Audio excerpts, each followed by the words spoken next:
Yes, good morning and welcome. This is indeed for our breakfast, the news review with me, Fred Ndimuli. Today I'm privileged to have very distinguished gentlemen on this panel. Let me start my extreme right. Bwana Kabando Kabando, MP Mukoroene, seeking to defend his seat on an independent ticket. Yes. Good morning, Karibu Sana. Is he seeking or is defending his seat? He's defending his seat. Defending his seat. Next to him we have Senator Moses Kajwang from Homa Bay, also defending his seat. Good morning. On an ODM party ticket. We have Onyango Lo, former Secretary General TNA. Yes. And next to him we have Yusuf Hassan MP Kamukunji, also defending his seat on a Jubilee party ticket. Good morning, gentlemen, and welcome. Good morning. A quick look at the headlines this morning. We start off with the Standard. Of course, fireworks at big city debate. They had a debate yesterday. You can read it for yourself. Raila's word that hints at taking the back seat. NASA candidate who is on his fourth stab at the presidency says after this election it will be Kalonzo's turn and he'll support him to the hilt. Is one of the very interesting talking points this time round, given especially that there's this other story also highlighted on the front page, but the story is actually on page 10.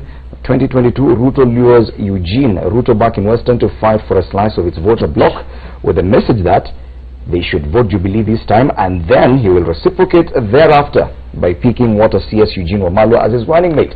This issue of the running mate is really coming back to the fore, and you remember when President Uhuru Kenyatta was in Mwingi, he promised that if Kalonzo can move to Jubilee, then 2022 there will be some reorganization. So it looks like the running mate carrot is being dangled, and the 2022 debate is really coming back to the fore with less than 40 days to the elections. It's actually 34 days to be exact to the election date.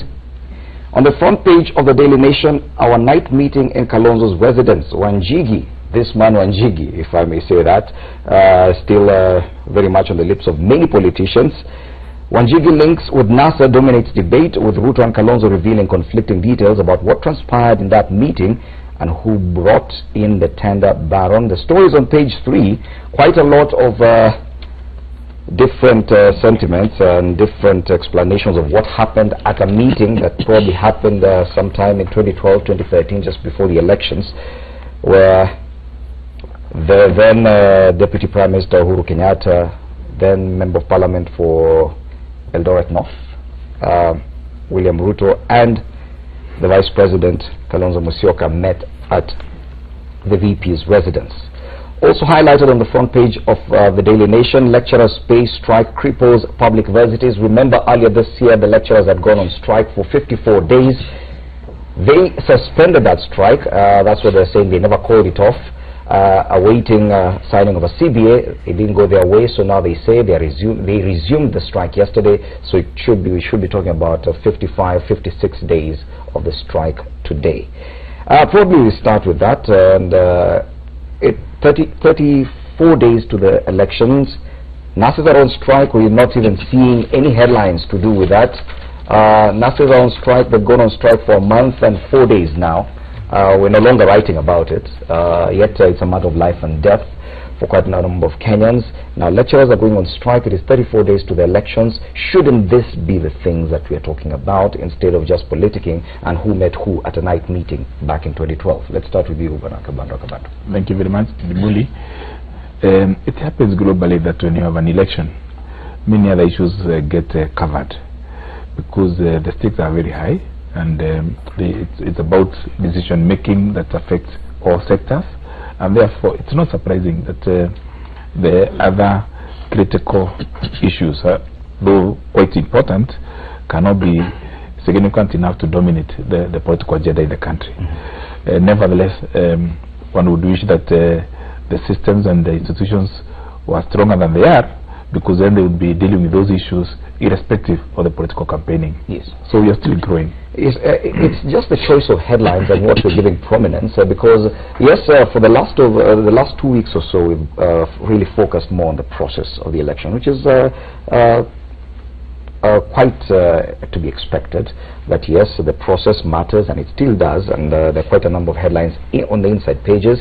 But now the things that you're seeing making a headline, making the headlines the top story, Wanjigi, just one man, making the headline. And should this be the case 34 days to the elections? You know, Fred, I wouldn't support what Donald Trump is doing to the media in the US. But he has issues with the media. Yes. And sometimes even the agenda setting role of the media sometimes elevates certain issues and puts certain issues to the back burner. But as a country, we should be able to chew gum and walk at the same time. We've got the nurses on strike. We've got the lecturers threatening to, down tools again. We've got actually done so. They've done so. Last week they were promised that they were going to be paid. They weren't paid. You've got a food situation that has not improved. That has gone to the back pages. In fact, we are not talking much about it. Yet these are issues of life and death to the common man. These are issues that affect people at the bottom of the pyramid. Because when nurses are on strike, there are many medical facilities that are manned by nurses. And when they're on strike, the people at the bottom of the pyramid are not getting services. Those of us who are here who subscribe to medical insurance, we probably will get the big hospitals running. So our politics is very callous in nature, and it is very callous particularly to the people at the bottom of the pyramid. And it is unfortunate also that those are the guys we always rally every other time to come and vote for us. Yes. So I think we need to build a system of governance and a system of politics where we can be running elections and campaigns, but services continue to be rendered to the public. That we have not done successfully. Yes, and it's only a week after this party's Jubilee and NASA coalition launched their manifestos. It's exactly a week after NASA launched its manifesto, a week and a day after Jubilee did the same. And isn't it surprising that we are no longer discussing those issues that 34 days to the elections, the things that should really be driving the thinking towards who should we elect as our leader? That's not what you're talking about. Instead, we're talking about who met who where, and who is looking for what kind of tender where, in which government, and who has influence where. In fact, I wouldn't put it any better than my two colleagues have put it. The very purpose and the essence for which we seek to form government, and or for which parties seek to form government, is to better the lives of the citizens, to ensure that there's food on the table, to ensure that there are better salaries, better terms of services, etc., etc. Such that issues to do with, for instance, medical services, issues to do with the teachers, are the prime reason, issues to do with agriculture, are the prime reasons for which we seek to control the instruments of governance. It is therefore quite unfortunate, and as my colleague Kajwang has said it, the media has a role also in setting the agenda. And it is difficult to apportion the blame, but one thing is clear, that we seem to be running away from the core issues for which society is set the way it is set. The reasons for which these parties take their time to write their manifesto, to present it to the citizens, that if you elect us, we'll give you good salaries, we'll give you good roads, we'll ensure there's food on the table. Instead, we go to, not only are these issues to do with an individual, these are issues that probably you look at the productive value, what it would add in the electoral process or in the political process, and you virtually come up with nothing. Because these are things that happened several years back. And what is that productive value in the politics of the day? I find it to be not. So it is quite unfortunate, but it seems to be the way that the media has decided to set the agenda. Oh, you may say it's the media, but even on the campaign platform, the leadership is actually, this is what they're talking about. It's an accusation and a counter-accusation about who knows this gentleman more, and when and where did you meet, what did you discuss.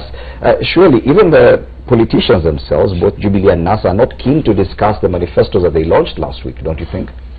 No, I kind of disagree with that. I think if I was a politician, I would be more interested in articulating what I've done, my accomplishments and actions, as well as what more I can do for the constituents that I represent. And I think you would see that the two political parties have invested a lot of time and money to articulate those issues. But politics, after all, is not a game of hard ideas, strong ideas. The citizen does not have time to digest and listen to a politician pontificating about what they're going to do and what they're doing. They want to know the issues of the moment and to attract attention, both for the politician and for the newspaper. Are you saying that the manifestos are too hard for the electorate to understand? Even for most that's failure on the part of the people who launched them. Most of the Kenyan people don't read a lot. They don't read much because it is demanded. It requires time and energy. And even for the newspapers, the journalists are lazy people. They're not going to read thick documents. They are more interested in... You want to attack the journalists as well? No, but let me finish. They want easily digestible stuff. But also the bottom line, at the end of the day. Newspapers and the media are not charity institutions. They are in the business of... they are commercial establishments. And catchy, sensational headlines sell newspapers and attract audiences more than if you would have put chunks of the Jubilee or the NASA manifesto on your front page. Now that you are attacking the media, don't you think that it should be upon the politicians themselves who launched these party manifestos to actually break it down to the electorate and to actually take time and come to the media and say this is what you're doing in a simpler language instead of calling the journalists lazy? Well, I agree with the... you agree with him in terms of... And partly, yes. Because he speaks from a point of knowledge and training and communication. I'd like to say that for the first time in the history of Kenya, we have a serious focus on manifestos. If you look at all the elections since 1963, there has never been an attempt at an elaborate and very determined publicity of ideas for campaigns. In fact, I see in this election two issues that are being seen in a different light, but that are different in terms of how they are in the reality. The first one is the nominations. There are problems, but still, if you look at it from a political scientific point of view, there was an attempt at political parties doing their primaries. However symbolic, however contestable they were, for the first time in Kenyan's history, we had an effort which was instigated by law. And that's why you have so many cases in the tribunals and in high courts. Even I think 2 days ago, the Deputy Chief Justice was assigning 9 cases related to nominations. Yes. But you can look at it as an effort at buttressing our democracy. And the parties were completely unable to handle it, yet it is a requirement of law which is very important. It's a step forward. So it's only a challenge of growth. The second one is manifestos. Last night in a different station, I watched the National Super Alliance economic consultant, I think, if I may call him that, making very serious analysis of or presentation of the manifesto. Actually here. It's actually Season TV. I watched David Day last night for about 10 minutes. Caught up with him, trying to explain and actually explained the details of the NASA manifesto. Yes. On Sunday in this very station, the most watched Sunday Live program, the Deputy President was explaining in detail the Jubilee manifesto. It did not happen in 2013. We didn't have any representation at that level of a running mate or a serious intellectual making an interrogation of their own document and presenting a case. And then you look at it also in the political rallies. To give credit where it is due, I've seen the Jubilee troops, with whom are very closely associated, making cases. You have seen the president and his deputy making maybe 90% of their speeches in the countryside about issues that they have done, and breaking down even numbers on the budgetary allocations in programs post August 8th. And I've also seen the opposition doing the same. So irrespective and nevertheless of notwithstanding the coverage in the media, as Hassan says, the media will, is in business. You cannot ignore the Wajige factor. If it's talk about involvement of the present president, the present running mate of the opposition, and the deputy president, those are phenomenal issues that I think governance is determined by sociological and also political dynamics, as much as we look at that. But it's still very interesting to see just how one man can actually create such debate 34 days to the elections, despite how influential he may be. Yeah, but you know, the media... You would expect the biggest political players to actually have their faces on the front pages, but now we're seeing someone else who many Kenyans may not really understand what he has to do with anything. Yeah, that's why mainstream media, what we are looking at, the papers you're looking at, is dying in many parts of the world, because the news cycle has become so short. When something happens, you get it on Twitter immediately, you get it on Facebook, you get it on social media, such that what you get in the newspaper one day later is really a summation of mostly still. So it is a fight to get an exclusive. You know, 2 days ago, I had a wonderful youth convention in my county in Homa Bay, where we had more than 3,000 young people under a dome, and we are talking about the NASA manifesto and what promise it holds for the young people. And it was a very, exciting event. Now, when I looked at the reporting of the event, yesterday I saw the media had favored me with an attribution, but it said, Kajwang says Uhuru should come to Homa Bay, but not Ruto. Everything that I talked about in the manifesto, and all the 8 reasons that we often give why we should elect people of a certain political party, the issues of political parties being platforms for ideological mobilization, and all that logical matter, it gets drowned by maybe one particular one incident or one comment that people might find to be to fit better in a tweet. But even as politicians, because now you're really engaged with the electorate at the grassroots level, discussing issues and even promises of what you're going to do for them, how easy is it to discuss a manifesto at that level? Because you say you had such a forum. People may think that party manifestos, yes, the president and his deputy and their main competitors would be discussing it at big campaign platforms, but is it easy to go down there and discuss that, yes, this is what you're planning to do? You see on page 2 of our manifesto we have this, and this is how we're going to sort out your problem. In fact, let us put it this way. The ideal situation, which is actually how it works in most cases, is that the ideas come from the grassroots. The problems the people face and their day-to-day activities, they come from the grassroots. The wananchi there understand they need water, they understand probably they need electricity, but now the point at which the ideology creeps in is that parties ideally now agree on what is their priority, how they intend, on which wing of ideology they think they intend to implement those ideas. So such that when I go to the grassroots to tell my people of Kisumu that we are going to invest this amount of money in infrastructure, it has come from them that they know they need the roads, they need the water, they need transport fixed for them. But I am going to tell them that, to me, for instance, as a social democrat, I think things that concern us most are things that concern us as a community more than things that concern us as individuals, so that those who probably ascribe to the liberal democracy would put more rights to those that concern individuals as individuals. But those who ascribe to the school of thought of the social democracy would say, no, for us, what we want to look at, ladies and gentlemen, we have had all your issues, but let us go to those which confirm us as a community, as a society first.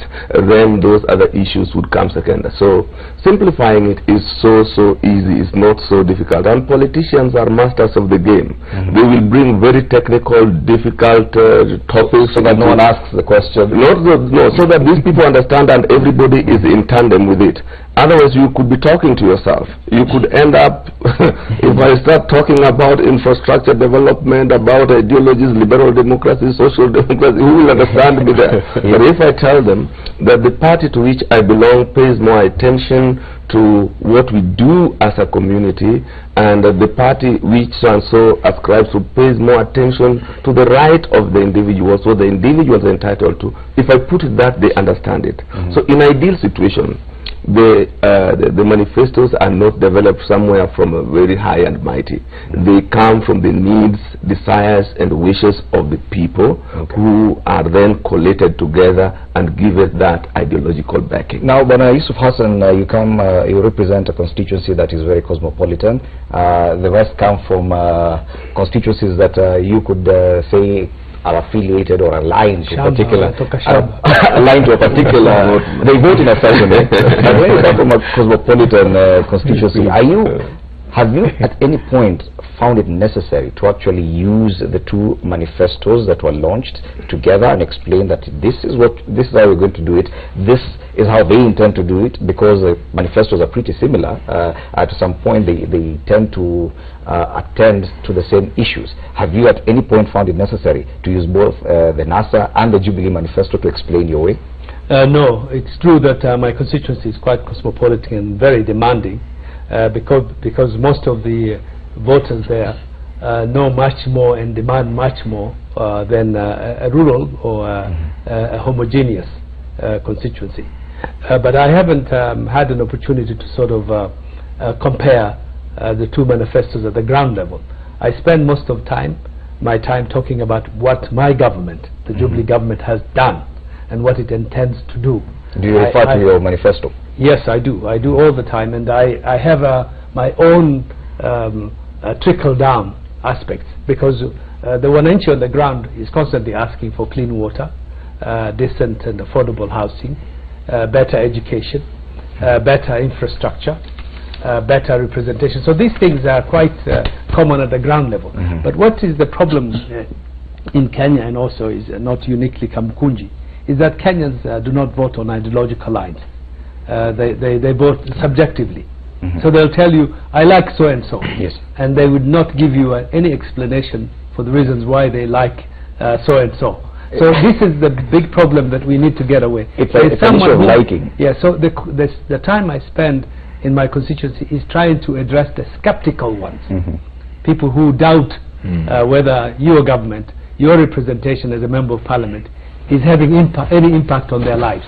So these are the areas there where I spend a lot of time, and you don't have much space to start comparing or arguing the case of another political party. We do have that opportunity in public rallies, in television discussions like this one, but at the constituent level, the voter would ask you, what are you doing, what have you done, unafanya nini, na utatufanyia nini. Yes. Okay. And also you break that down in simple terms for them to be able to understand. Yes. I think because there's a very unfortunate headline here on page 4, and probably this is one person who felt really a sense of hopelessness. And 34 days to the elections, I think politicians should be selling hope more than anything else, that once we get elected, then something will, your life will get better. A man has committed suicide after his wife gave birth to twins. This is on page 4 of the Standard. He's a 34-year-old man. He drowned after he jumped into a well at his Katalel home at the weekend. Since his wife gave birth to twins 2 weeks ago, the man is said to have complained that the responsibility of taking care of his family was weighing him down. When a 34-year-old Kenyan feels that he cannot take care of his family, my wife has just given birth to twins, I cannot handle this, I'd rather die. What does that mean? Politicians, this is when you're selling hope. You're going round saying your life is going to get better if you elect me, yet people can actually commit suicide for something like this. You know, we must appreciate that apart from the idealism that Olo is mentioning, or the realities of manifestos and other development agendas that the politicians will put on the table, the demands on the ground are peculiar from area to area, but there is a universal situation that we cannot dismiss, and I personally have come through it. I'm now going for my 5th elections in terms of participating in an election at the ballot. I can tell you this particular election is universally different across the country, unlike all others. We'll talk about manifestos. We'll talk about the small pocket cans that every candidate is producing, or leaflets to live in meetings of talking, issues of the grassroots. But the question of the cost of living, the question of joblessness, because these are matters that we in this side that we on the other side, you know, whatever side you look at, because we are affiliated one way or the other, have to accept as a national question. And I'm very happy that it has been accepted. The ruling coalition accepts that there are challenges, and moving forward there will be a need for greater focus on the youth agenda than before. If you read the Jubilee Manifesto, you'll see that apart from the infrastructure and the big scale Vision 2030 programs, there is a clear focus on one, education. You know, that's about reducing the burden on the common person in terms of educating children, the question of National Hospital Insurance Fund, you know, that kind of thing, the agriculture, if I mention those three. And also you look at the competing side. They're also trying to say, this is where we want to go. And if you look at the main media and the social media also, statements by the representatives of the political campaigns, all the candidates themselves, the president, his deputy, the presidential candidates, and the running mate of all the other competing parties, trying to say we need to resolve this question. So on the ground, I can tell you, in Mukurweini, it is not just about water and education at the moment. I said when I did that tweet in the evening of 26th of April, when I lost the nominations, that I had misread the political weather. And the political weather is in the context of the dynamics and the demands of the people on the ground. Apart from talking about what I'm going to do and what I've done in the last 2 terms I've been in Parliament, the other basic needs and interventions, every meeting you go, there's somebody rising to say, I have a patient in hospital, needs to be released, or there are some children here, they are already in uniform, they come to meetings in uniform. We are at home because we have not, we have been sent home because of lack of fees and so on and so forth. So these are fundamental questions that, irrespective of where we stand and whom we represent, will have to be resolved. And of course it's the role of politicians to actually help resolve those issues. Yes. And that's why you seek to be re-elected or elected to political office. But when you see this kind of hopelessness, because that's a very it's just one headline. I'm sure there's so many similar cases that never get to be reported, but there's a general sense of hopelessness in the country. Young men, 34 years, and if you go and read the story, he had no mental illness, and he kept complaining that yes, it has to do with the cost of living. I cannot sustain this. If my wife gets twins, that's it. I cannot handle this. I'd rather die. I mean, there are many people who perhaps are just hardy. They will not commit suicide. But in their day-to-day lives, if they're not depressed, they're extremely stressed.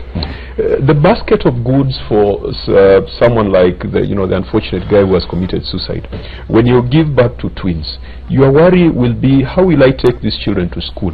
That is, in case they survive the first few months. Thankfully, mortality rates are improving in the country. When they grow up, how will I take them to school? And linking that to our manifestos, and this is a conversation we've been having with the people at the grassroots, we are saying that primary education is largely free, and we want to make secondary education equally free. And we are telling our governors, you must also promise that early childhood education, which is in your docket, must be free. Because you can't have a situation where you're charging for early childhood education and then primary and secondary is free. So we must give them hope that education should not be the reason why you do not want to have children. Secondly is health.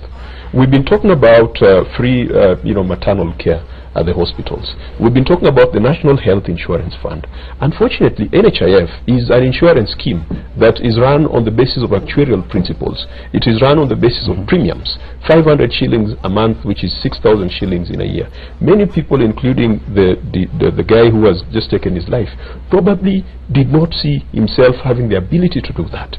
And again, linking it to the manifestos, we as NASA, we are saying we want to set up a National Health Fund, which is not an insurance fund. It is a national health fund. It is a universal health fund, an approach which will enable the most vulnerable people in society at the base of that pyramid to access health care. And yes, because even if we were to pay a premium, it would be a token. It would be very, very minimal. It would not be the 500 shillings. Then the third thing would be, food. How will I feed these children? There is a popular saying in Swahili, Mungu akileta mtoto analeta sahani yake. That is just wishful thinking. In reality, you must provide that sahani.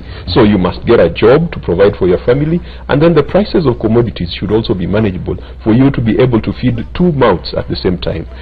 So all these things, I think it is our responsibility as a political class to link it to the plans that we have. Unfortunately, is that many of the promises we have made in the past have not been fulfilled. And so there's some skepticism that is creeping in, and there's some sense of despair that is creeping in, and there are many people who have agreed to stay alive, but because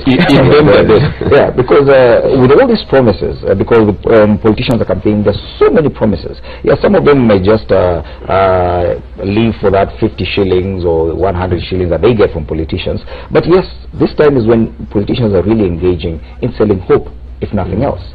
When you see someone taking their own life because of hopelessness, does it mean that politicians have been unable to sell their promises properly?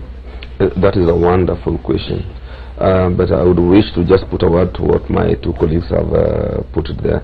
First, let us make an admission that it seems that we are unable as the political class to effectively communicate our various ideas to the people, so that we are able to extol hope in place of despair.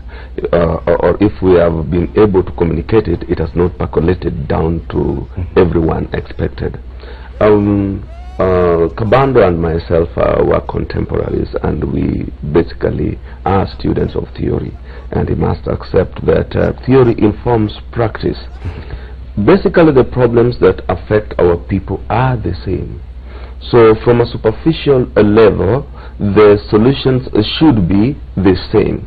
But the very reason for which the political edifice called the party exists is that we perceive our worlds differently. And that the same problem, the way you want to solve it is not the same way I want to solve it. Take for example what my brother Kajwang has just put for you, and he has done a wonderful enunciation linking the problems with the solutions in the manifesto. Take for instance the issue of agriculture, for instance. The Jubilee manifesto has come out clearly that they want to do massive irrigation to fight issues of hunger, to fight issues of lack of food everywhere, once and for all. I want to believe that it is the style that happened in, it's called Gulalu or something like that. But the Jubilee manifesto are saying, yes, that is their thinking. The Jubilee think that grand irrigation would solve this problem. But the NASA team, on the other hand, are saying, look here, ladies and gentlemen, the grand irrigation schemes seem to be plagued by its own problems. We are going to empower our small farmers, ensure we do middle-level irrigation schemes, so that we fight this thing in terms of numbers than in terms of one grand scale, which if it collapses, then the entire hope collapses. So my view is that while the problems remain the same, our approaches to solving this problem, to providing effective solutions, remain as varied as the edifices over which we preside over. But the political class, we have a responsibility, just as you put it, to communicate this hope to the people. Unfortunately, why do we have issues such as people committing suicide taking place? Maybe we have even communicated to them, but they no longer believe us. Because from 1963 to date, we have been telling them to tapigana na njaa, to tapigana na hii, and they are seeing we have not fought those. So it is important that we now move from that age of promises to the age of deliveries to the people, so that they start seeing it may not be as brilliant as we were expecting, but there are changes we can believe in. Yusuf Hassan, in your constituency, there's a problem of crime. Yes, people, when they get hopeless, they do not necessarily take their lives. They decide to go into crime. And there are a lot of young people in Nairobi, and Kamukunji is not an exception, that have engaged in crime. Do you think as a politician do you gauge yourself in terms of selling hope, and you think you're doing a good job in selling that hope? Absolutely, because my whole raison d'etre, the reason why I am in politics, is to make a difference. I'm not there because I want money or power. I've come into politics to change lives, to transform lives, and to be a catalyst in creating a better society than I found when I was elected. So I think I'm always looking for ideas that would advance and change the lives of the people I represent. But on the issue of hopelessness, and in this particular unfortunate case, I think the media might be framing it in that sense, of hopelessness, failure of the authority or government. But also, we could also consider that there are other factors in the reason why this particular gentleman had to take that drastic issue of taking his life. And also, when people get into crime or to get into extremism, it is not just, there are many factors other than poverty and underdevelopment. But having said that, I think my job as a politician is to fight for a better society. And in that sense, in the case of Jubilee, the Jubilee manifesto is based on its own experience as a government. What we have done the last 4 or 5 years, which is achievable and visible.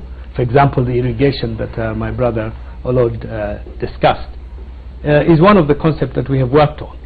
I don't believe that small-scale farming would be able to produce enough to feed the many months that this country is going to produce. We have a huge population, an exploding population. And even now, some small-scale farmers are producing food, but they're not able to sell the food into the market. They feed themselves. So that's why, as a government, it is more sensible to sort of develop a bigger area to produce food, not only for our own consumption, but for surplus. The other elements of the Jubilee manifesto is a continuation. For example, improving free and quality health services, providing free education. We have already done and we have experienced certain areas.